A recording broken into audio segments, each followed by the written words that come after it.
Akabenje kano kaguddewo ku ssaawa emwezi okumakya ga leero ekimotoka ekika kya Fuso Fighter namba UBF 0M0V bwe kiremeredde omugoba waakyo ne kyerindiggula ennume y'ekigwo mu kabuga ka Zebra nga kidde Kirinya Sugar Factory.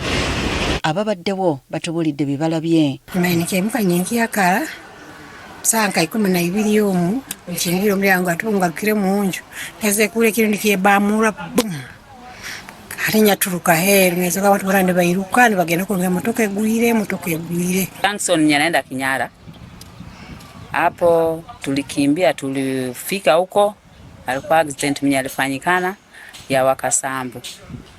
Tulipata mtu mmoja mwenye alikuwa kusakufa isayo yenyewe, wengine alikuwa mbaya sana. Omu ku basimatuse Jackson Komgisa akabenje kana akatadde kuvuga ndiima ekiviiriddeko dereva okulemererwa. Na spidi imeelekea sana hiyo ndio pia sisi ndio alingopa. Hawa alikuwa kwa na mwenzi yake ingine alikuwa nyuma. Ate omu ku bafiiriddwa abantu baabwe Emmanuel Wangushi asabye aba Kirinya Sugar Factory Limited okubakwatizaako mu by'okuziika kubanga bo tebalina wadde kuba ennyonyi. As a family, we are requesting the company at least to stand with us as a family because it was abruptly.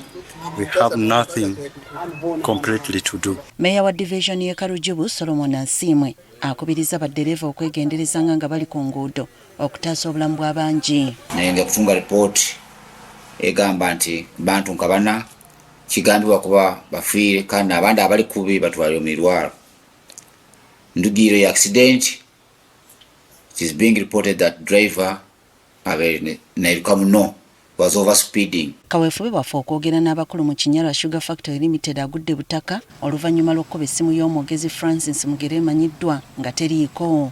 We need each one of us as we cross to 2026 because life is more precious at this moment, even beyond.